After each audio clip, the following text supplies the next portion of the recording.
réussi à avoir cette boule de foudre. L'orage venait d'éclater, mais au loin. C'est ça qui était assez étrange. J'ai entendu nettement la foudre tomber.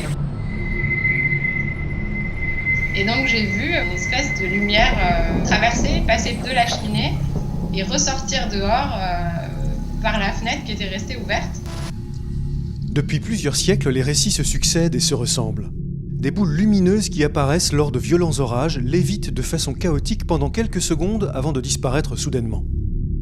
Mais le phénomène est imprévisible et extrêmement fugace. Difficile donc pour les scientifiques d'apporter la preuve formelle de son existence. Après, ce qui est bizarre, c'est quand on en parle, les gens ne croient pas vraiment. Ou nous disent qu'on a trop regardé Tintin. Il y avait des gens qui disaient que c'était quelque chose qui n'existait pas. En fait, c'était juste un phénomène optique, une illusion optique. Dans les années 70, il y avait une idée que c'était une météorite d'antimatière qui entre dans l'atmosphère. À partir des années 2000, une idée surprenante fait son chemin. Les boules de foudre seraient en fait des boules de poussière. Lors des orages, la foudre viendrait frapper le sol de toute son énergie et pulvériserait le sable qui le compose.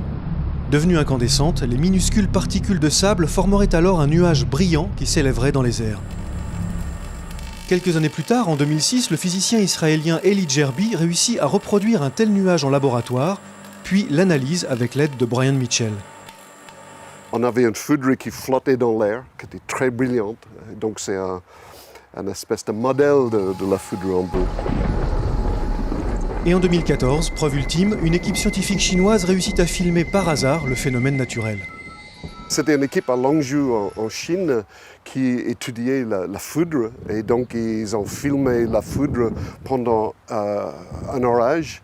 Et heureusement, ils avaient un spectrographe sur leur appareil, donc pas simplement ils ont filmé la foudre, le mouvement de la boule, mais ils étaient capables d'identifier les éléments qui étaient dedans et ça a montré que c'est un phénomène d'un plasma poussiéreux, c'est des nanoparticules qui brillent effectivement, et c'était les nanoparticules de silicium qui viennent du sable.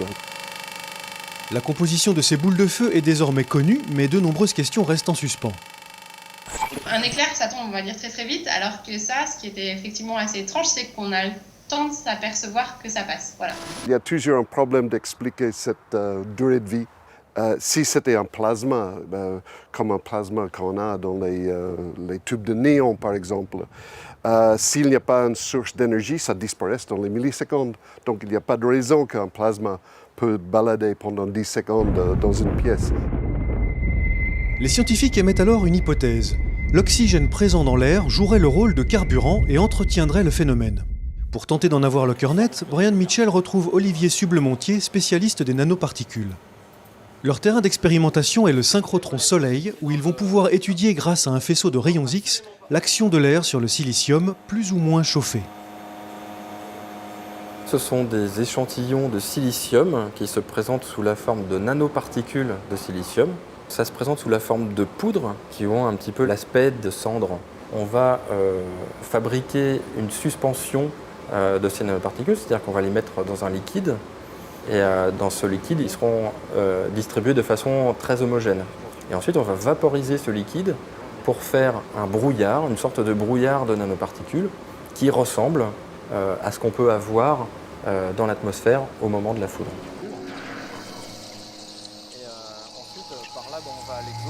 Alors, dans le four, on injecte à la fois les nanoparticules et de l'oxygène.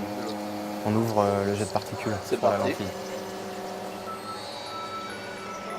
On ignore complètement ce qu'il y a dans les foudres en boule. On sait qu'il y a du silicium parce qu'on a pu le détecter par spectroscopie optique, mais on ne sait pas du tout quelle est la taille des particules.